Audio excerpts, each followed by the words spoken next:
हाँ तो मेरे प्यारे बच्चों, आ जाओ।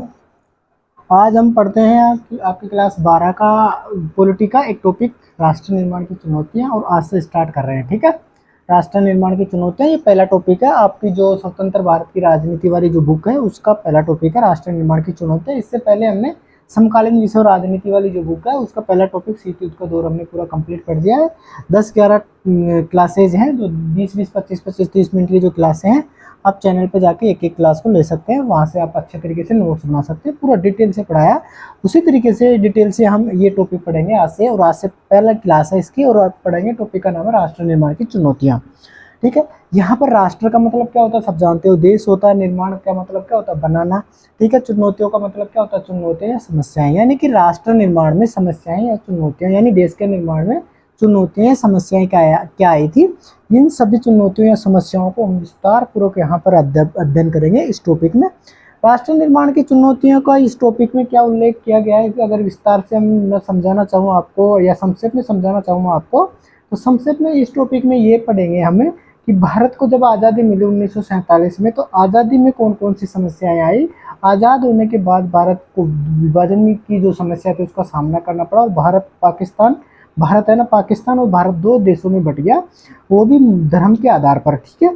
धर्म के आधार पर बंटने के बाद उसमें जो भारत आज़ाद हुआ उसमें मतलब कि क्या ना, सॉरी, विभाजन हुआ। तो विभाजन के कारण कौन कौन से थे, विभाजन में कौन कौन सी समस्याएं आई, और विभाजन के क्या परिणाम निकले। और विभाजन होने के बाद जब अलग अलग दोनों देश बन गए, उसके बाद जब भारत को अलग अकेला देश रह गया, भारत बना, तो भारत को फिर कौन कौन सी समस्याएं आई, उन सभी समस्याओं को इस टॉपिक में विस्तार से पढ़ने की कोशिश करेंगे, ठीक है।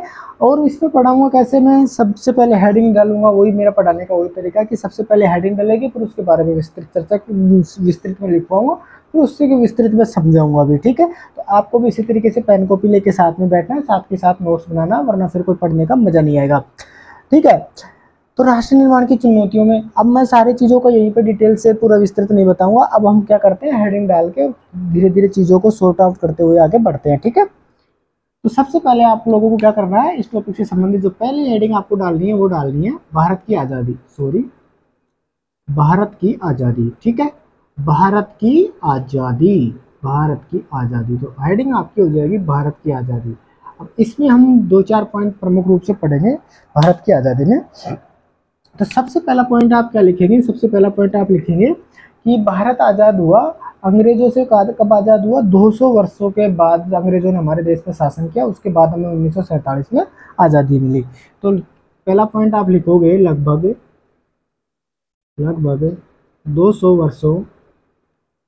200 वर्षों की अंग्रेजों की गुलामी के बाद, अंग्रेजों की गुलामी के बाद 14 से 15 लिख लेना इस तरीके से, ठीक है। 14-15 अगस्त 1947 को भारत आज़ाद हुआ, या भारत को आज़ादी मिली, ठीक है। भारत को आज़ादी मिली। तो पहला पॉइंट आपका क्या हुआ कि लगभग 200 वर्षों की अंग्रेजी गुलामी के बाद भारत को 14-15 अगस्त 1947 को आज़ाद हुई। अब से पहले आपने पढ़ा होगा कि सर भारत तो 15 अगस्त 1947 को आज़ाद हुआ है, ये नया फंडा क्या है 14-15 अगस्त। में समझाने की कोशिश करता हूँ, आपके बुक में दिया हुआ है, ठीक है।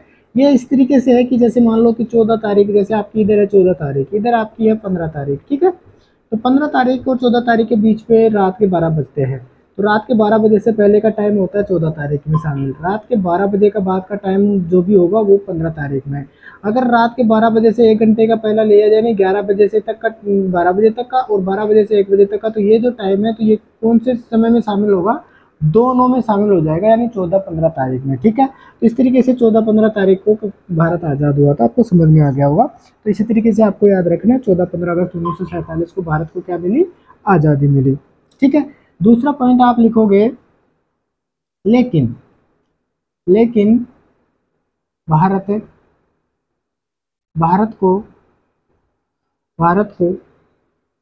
एक मिनट, सॉरी, लेकिन भारत की आज़ादी के साथ भारत की आज़ादी के साथ ही भारत की जनता को भारत की जनता को भारत के विभाजन भारत के विभाजन की समस्या का सामना करना पड़ा। ठीक है, तो दूसरा पॉइंट आपका क्या हुआ, दूसरा पॉइंट ये हो गया आपका। ठीक है, दूसरा पॉइंट क्या होता है कि भारत जब आज़ाद हुआ, तो जैसे भारत आज़ाद हुआ तो भारत को आज़ाद होते ही भारत को विभाजन की बहुत बड़ी समस्या का सामना करना पड़ा, अर्थात भारत की जनता को विभाजन की बहुत बड़ी समस्या का सामना करना पड़ा, जिसमें भारत दो भागों में, दो देशों में टूट गया धर्म के आधार पर, जिसमें मुस्लिम धर्म के आधार पर देखोगे तो पाकिस्तान और हिंदू धर्म के आधार पर हिंदुस्तान या भारत। ठीक है, तो ये विभाजन की समस्या का सामना करना पड़ा भारत को। ठीक है, समझ में आ गया होगा, बेसिक सी बात है। ठीक है, तीसरी बात क्या है, तीसरी बात लिखने से पहले मैं आपको समझाऊं कि तीसरी बात यह है कि जब संविधान सभा का विशेष सत्र चल रहा था, तो उसमें जो भारत के प्रथम प्रधानमंत्री पंडित जवाहरलाल नेहरू थे, तो उन्होंने एक बहुत बड़ा भाषण दिया था। उस भाषण का नाम है ट्रिस्ट विद डेस्टिनी, जिसको अगर हिंदी में बोलोगे तो भाग्यवधु से चिर प्रतीक्षित भेंट। आपकी किताब में दिया हुआ है, तो मैं लिखवा देता हूँ, फिर समझाने की कोशिश करता हूँ। ठीक है, तो संविधान सभा के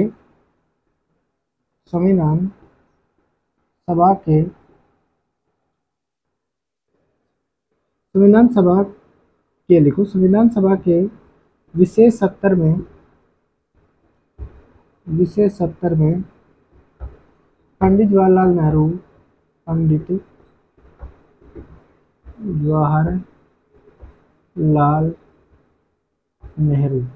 पंडित जवाहरलाल नेहरू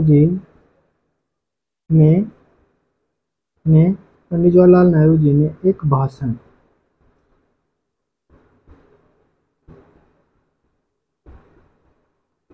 भाषण दिया था, जिसे ट्रिस्ट, या फिर ऐसे लिख सकते हो आप, सॉरी मैं थोड़ा सा करेक्शन करवा दूं इसमें, पंडित जवाहरलाल नेहरू जी ने ट्रिस्ट विद डेस्टिनी। ठीक है, भाषण का नाम है ट्रिस्ट विद डेस्टिनी।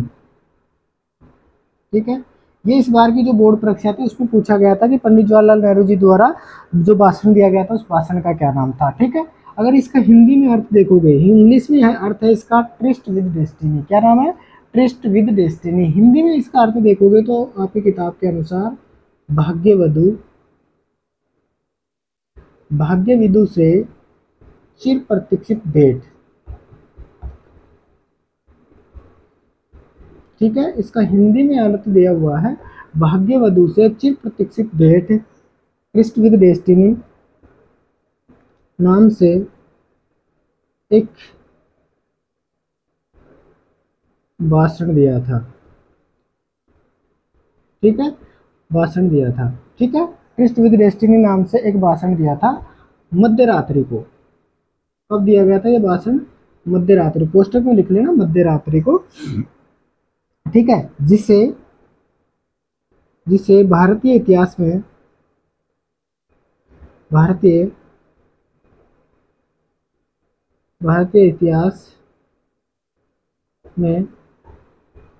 स्वर्ण अक्षरों में लिखा गया है।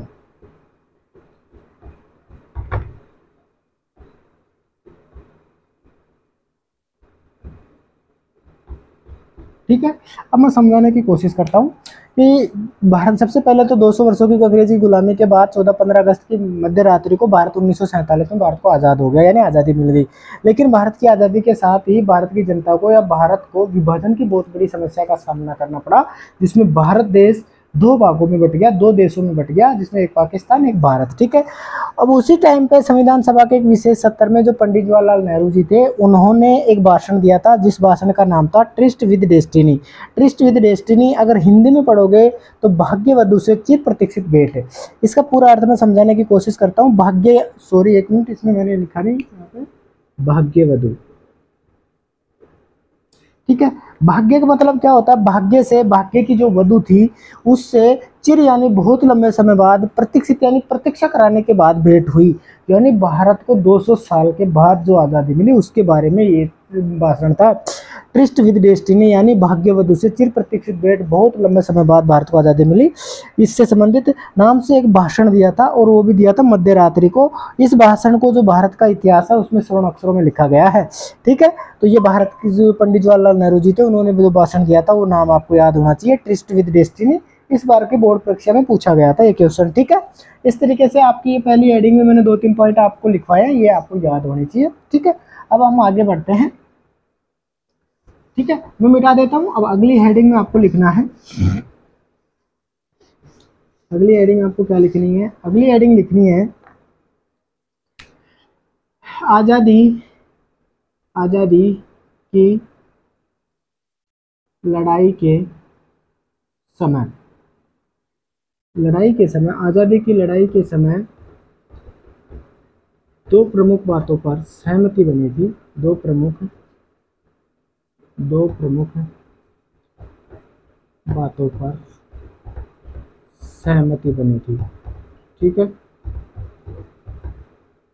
ये आपकी पूरी हेडिंग है और हेडिंग का नाम है, ठीक है, आपकी हेडिंग का नाम है कि जब आज़ाद हुआ, आज़ादी की लड़ाई जब भारत लड़ रहा था तो आज़ादी की लड़ाई के टाइम पे भारत के जो प्रमुख जो नेता थे उन नेताओं के बीच में एक दो प्रमुख बातें ऐसी थी जिन पर सहमति बनी थी कि इन दो बातों के आधार पर अगर भारत आज़ाद हो जाता है तो इन दो बातों का भारत आज़ाद होने के बाद उस भारत में इन दोनों बातों का क्या किया जाएगा? अनुपालन किया जाएगा, यानी इनका क्या किया जाएगा? अनुपालन किया जाएगा। ठीक है, तो दो बातें कौन कौन सी थी? तो दोनों बातें आपको लिखनी है। तो सबसे पहली बात थी कि भारत का शासन, भारत का शासन लोकतंत्रात्मक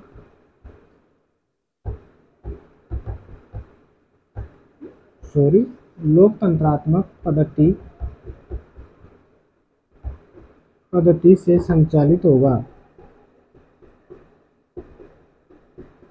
तो पहले ये सहमति बनी थी कि जो भारत है, इस भारत का अगर आज़ाद होता है भारत, तो भारत आज़ाद भारत होगा, उस भारत की जो शासन व्यवस्था होगी वो लोकतंत्रात्मक पद्धति से, यानी लोकतंत्र के माध्यम से चलने वाला शासन पद्धति होगी, लोकतंत्र का राज होगा, यानी कि जनता का राज होगा और उस पद्धति से ही भारत में शासन संचालित होगा। इस बात पर सहमति बनी थी। दूसरी सहमति बनी थी कि सरकार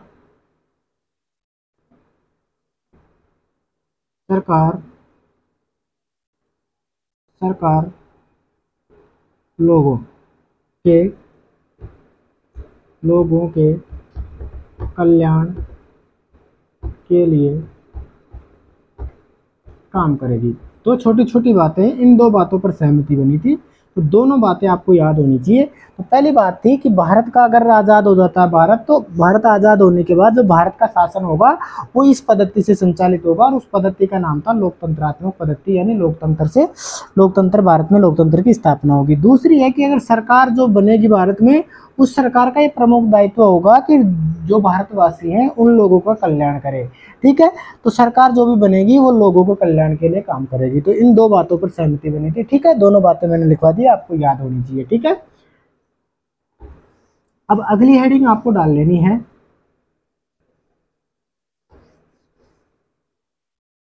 विभाजन का प्रमुख कारण। अगली हेडिंग डाल लेनी है कि भारत का जो विभाजन हुआ था उसका प्रमुख कारण क्या था? विभाजन का प्रमुख कारण। प्रमुख एक कारण की बात करें तो प्रमुख कारण क्या था, वो प्रमुख कारण पढ़ने की कोशिश करते हैं। और प्रमुख कारण आपका था, मैं समझाने की कोशिश करता हूँ। प्रमुख कारण था द्विराष्ट्र सिद्धांत। क्या था? द्विराष्ट्र सिद्धांत। अब ये द्विराष्ट्र सिद्धांत क्या बला है वो समझने की कोशिश करते हैं।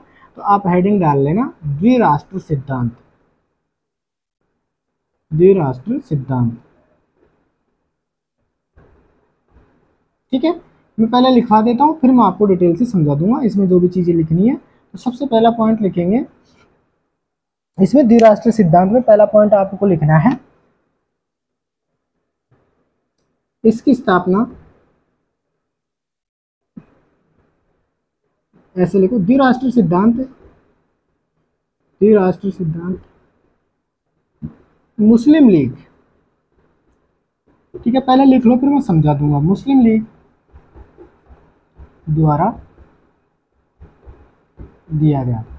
ठीक है, तो मुस्लिम लीग के द्वारा ये द्विराष्ट्र सिद्धांत जो था ये मुस्लिम लीग के द्वारा दिया गया था।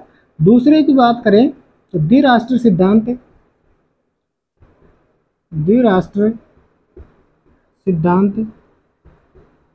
के अनुसार मुस्लिम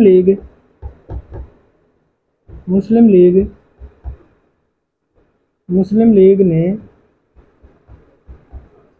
भारत को एक नहीं बल्कि दो धर्मों के अनुयायियों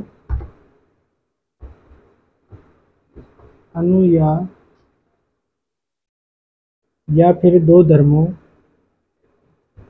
के अनुयायियों का देश कहा। इसी आधार पर मुस्लिम लीग ने अलग राष्ट्र की मांग रखी। ठीक है,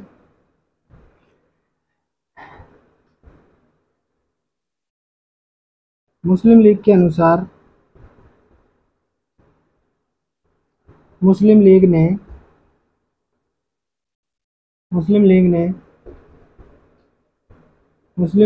हिंदू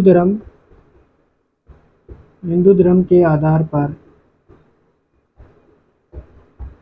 हिंदुस्तान, जबकि मुस्लिम धर्म के आधार पर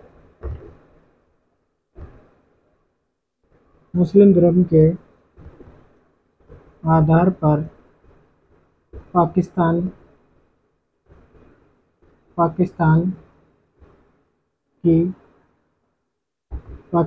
की मांग रखी।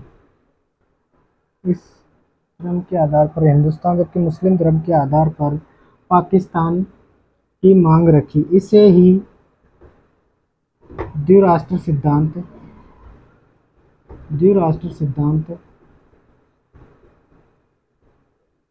कहा जाता है।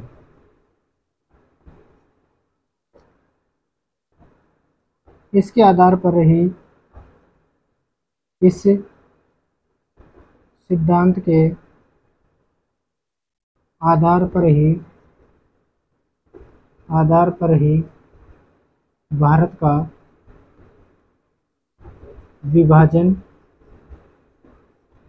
विभाजन हुआ, जो कि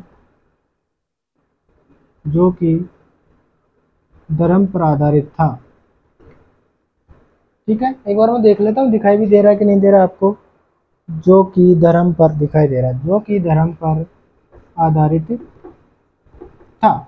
ये पूरी डिटेल हो गई आपकी द्विराष्ट्र सिद्धांत के बारे में। ठीक है, तो द्विराष्ट्र सिद्धांत के बारे में पहला पॉइंट आपका होता है कि द्विराष्ट्र सिद्धांत किसके द्वारा दिया गया था? मुस्लिम लीग के द्वारा।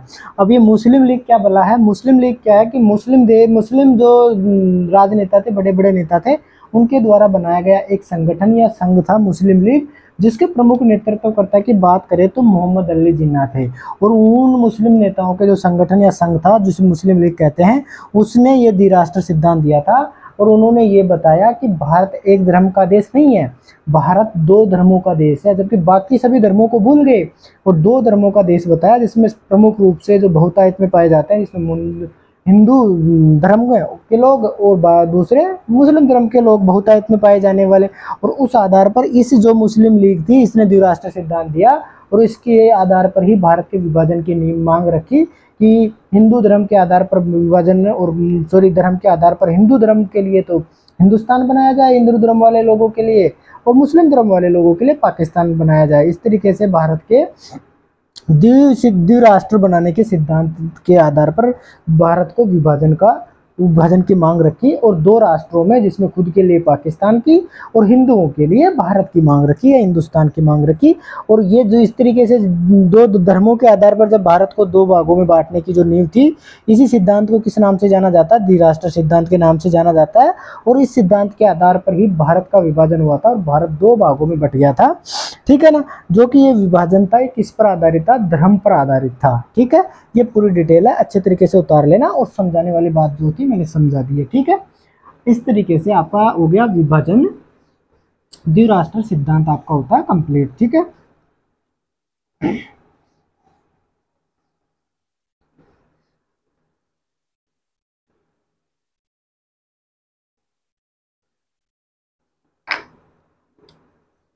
ठीक है, अब अगली हेडिंग आप डाल लोगे राष्ट्र निर्माण, राष्ट्र निर्माण की, राष्ट्र निर्माण की प्रमुख चुनौतियां, या फिर चुनौतियां या समस्याएं,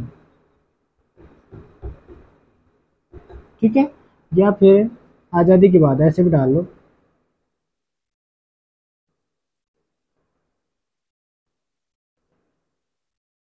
राष्ट्र निर्माण की प्रमुख चुनौतियां, या ठीक है, इस तरीके से भी लिख सकते, कोई दिक्कत नहीं है। या फिर आप ऐसे रहने दो, राष्ट्र निर्माण की चुनौतियां, ठीक है। या फिर मैं दूसरे तरीके से इसको, दूसरी हेडिंग अच्छे तरीके से लिखो, दोबारा से लिखवाता हूँ। आजाद, आजाद भारत के राष्ट्र निर्माण, राष्ट्र निर्माण में चुनौतियां, ठीक है। ये हेडिंग डाल लो।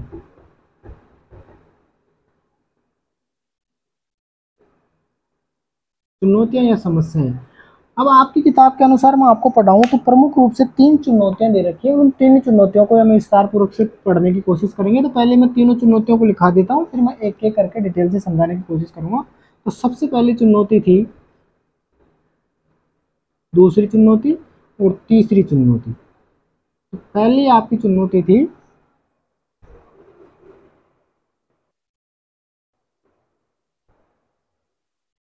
तो पहली चुनौती आपकी थी, तो पहली चुनौती आ जाएगी आजाद भारत की एकता एवं अखंडता, अखंडता को बनाए रखना, ठीक है। दूसरी आपकी चुनौती हो जाएगी सफल लोकतंत्र की स्थापना, ठीक है। तीसरी आपकी हो जाएगी समानता पर आधारित विकास, ठीक है। मैं जल्दी जल्दी लिखाता हूँ, टाइम देखा मैंने, टाइम ज़्यादा हो गया, 30 मिनट की क्लास रहेगी। तो आपको 3 पॉइंट आपको याद रखने हैं। ये तीनों पॉइंट आपको याद रखने हैं कि जब भारत आज़ाद हो गया, तो भारत आज़ाद होने के बाद भारत के निर्माण में या भारत के विकास करने में भारत के सामने 3 प्रमुख बाधाएं आई। तीनों तो तीन ही बाधाएं जो आपकी किताब में दे रखी है, इनको डिटेल से पढ़ने की कोशिश करेंगे। जिसमें पहली है आज़ाद भारत की एकता एवं अखंडता को बनाए रखना। जब आज़ाद हो गया तो भारत की एकता को बनाए रखना और भारत का विभाजन नहीं होने देना। एकता का मतलब है कि भारत विविधताओं वाला देश है, जिसमें अलग अलग धर्म के, अलग अलग संप्रदाय के, अलग अलग संस्कृति को मानने वाले लोग हैं, भाषा के आधार पर खान पान रहन सहन हर तरीके से रहने वाले लोग हैं। तो उनमें एकता किस तरीके से बनाए रखनी होगी। और अखंडता का मतलब है कि भारत का विभाजन नहीं हो, भारत और टुकड़ों में विभाजित ना हो, तो उसको कैसे बनाए रखा जाएगा। दूसरा होता है कि लोकतंत्र की भारत में स्थापना होगी, तो सफलतम लोकतंत्र कैसे स्थापित हो। तीसरा है कि समानता पर आधारित विकास, समानता पर आधारित विकास को, समानता पर आधारित यानी विकास तो होना चाहिए भारत में। तीसरी समस्या थी कि भारत का विकास हो तो विकास कैसा हो, समानता पर आधारित विकास हो, सभी वर्गों के साथ समान व्यवहार हो, सभी वर्गों को क्या मिले, जो समानता के आधार पर विकास हो, और सभी वर्गों को क्या मिले, समान अवसर, विकास के समान अवसर मिले। इस तरीके से 3 प्रमुख चुनौतियां थी। एक एक चुनौतियों को हम पढ़ते हैं। सबसे पहली चुनौती आपके सामने रहेगी ये वाली, ठीक है। इसको हम डिटेल से पढ़ने की कोशिश करते हैं। इसमें क्या क्या पॉइंट्स हो सकते हैं देखो, तो इसमें पढ़ने की कोशिश करें तो इसका पहला पॉइंट क्या हो जाएगा, भारत भारत एक बहुत बड़ा देश है। भारत सॉरी एक मिनट, भारत आकार में बहुत बड़ा देश, बहुत बड़ा देश था, बहुत बड़ा देश था ना, उस टाइम की बात कर रहे हैं तो था लगा सकते हैं। तो भारत आकार में बहुत बड़ा देश था तथा तथा विविधता विविधता विविधता विविधताओं से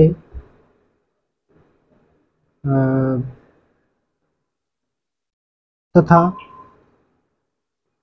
ऐसे लिख सकते हो, ठीक है, विविधताओं से परिपूर्ण परिपूर्ण था, अर्थात भारत में विभिन्न धर्मों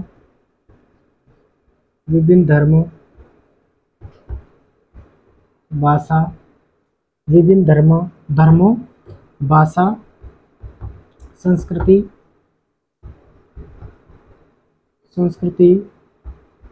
को विभिन्न संस्कृति को मानने वाले लोग रहते थे, जिसके कारण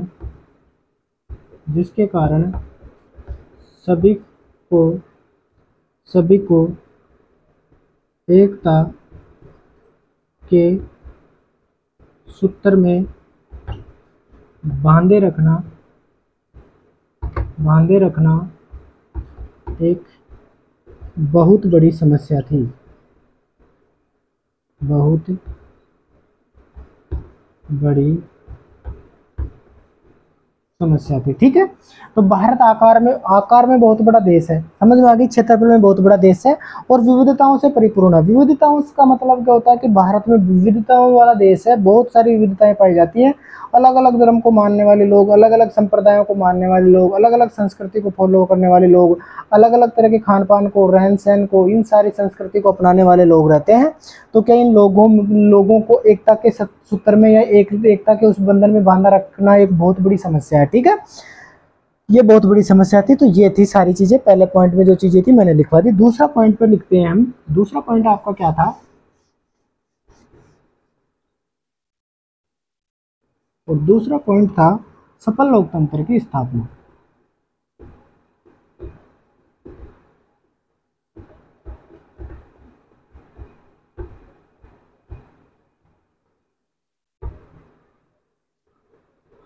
भारत में संसदीय शासन प्रणाली की प्रतिनिधित्व वाले लोकतंत्र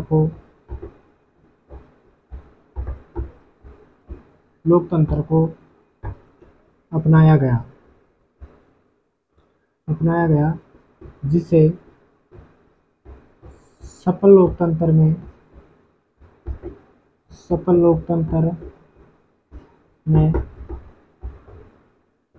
सफल लोकतंत्र में